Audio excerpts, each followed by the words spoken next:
Yeah, thank you for joining us early morning from New York. And I was obviously very happy to meet you through one of our previous speakers, Morgan Lai. Mhm. And obviously for you, very impressive background, Harvard MBA, did M&A before, investment banking, and so on and so forth. And a rising star, I guess, as a product manager, all the way to the head of product at Blue Apron.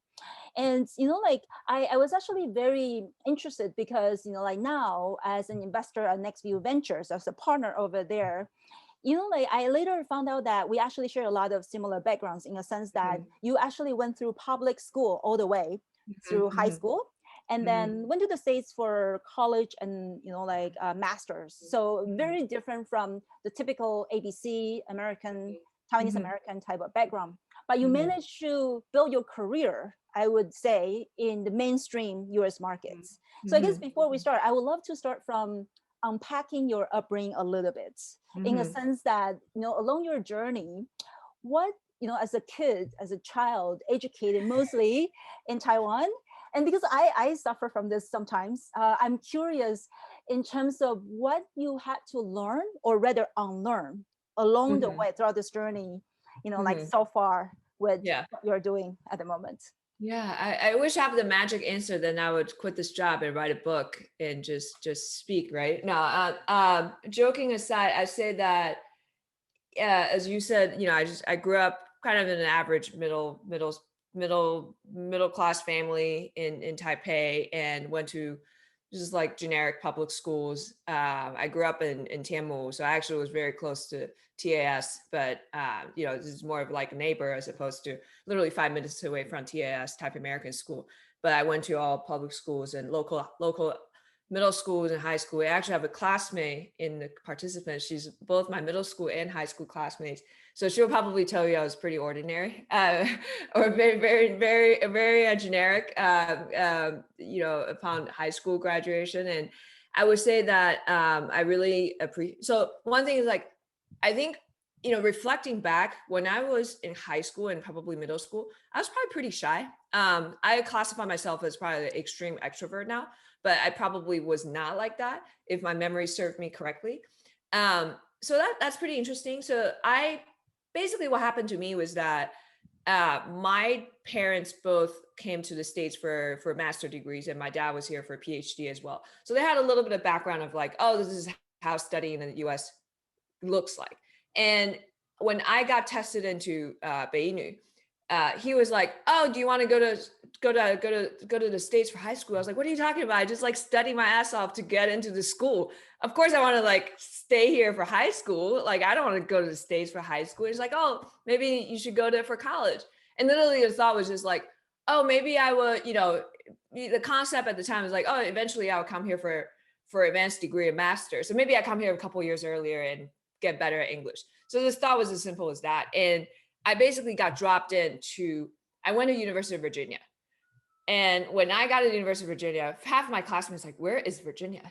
And I mean, UVA is a very solid and very good public school in the US, but it's not like mainstream West Coast schools that a lot of Taiwanese kids go to.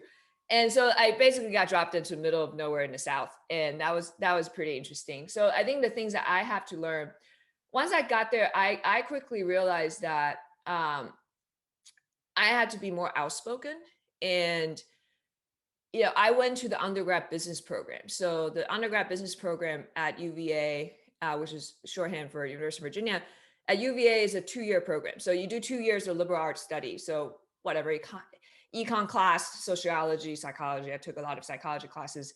And then you do 2 years of business. So and then the business class is actually very similar to, they use case methods. So it's very similar to HBS, which I eventually went to. So they like put you in a classroom and then like force you to read cases and participate. And half your grade comes from participation. So by that time, I was an international student, and I feel like my full-time job is to like, the only thing I can control is to get good grades.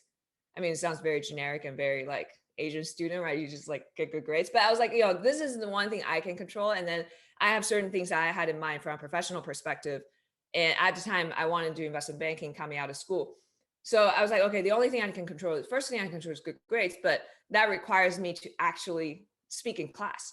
And in order to speak in class, my English has to be pretty good. So I really forced myself to kind of be more outspoken and blend in, so to speak, in a way that like I was very conscious of making American friends, even though my closest friends from college days are still, you know, international students. My very best friend, who I still talk to many years later, she grew up in Shenzhen, so she's also an international student. We obviously bonded right away, but we're both very like single-minded to like want to be able to survive in this country, so to speak. So we're kind of like partners in a lot of the stuff that we did. And I think that was, you know, I remember I would like drag people who are older than me, like 学姐学长, to like do practice interviews. And I think that really helped a lot. I just like put myself out there and really like overcome it. And American kids are pretty lazy, so they don't really study that hard. So like you can actually, that is like fairly easy to kind of overcome. But the harder thing is, you know, being able to socialize, like once you get into an internship environment, and it's not just about like you have good grades and stuff. So that was like honestly a really tough challenge and transition, because I mean, I didn't go to a school that has predominantly English speaking environment. So the one thing, I mean, a lot of this is like luck too. I had freshman dorm roommates who were kind of like took me under their wings and tolerate me for like really awkward English at first, and would read my essays. One of them was an English major. She would like read my essays and be like, I know this is what you're trying to say, but people don't really use these words, and like help me out like that. And, you know, drove me to grocery store. So like all that stuff, I think was very, very helpful. But I think the biggest change was probably, you know, I think college is a time like you change as a personality. And I think that because of my, I guess, my desire and drive to kind of be successful, quote unquote, like in this kind of career environment post-graduation, I just kind of like forced myself to do stuff that initially was unnatural and then eventually became pretty natural.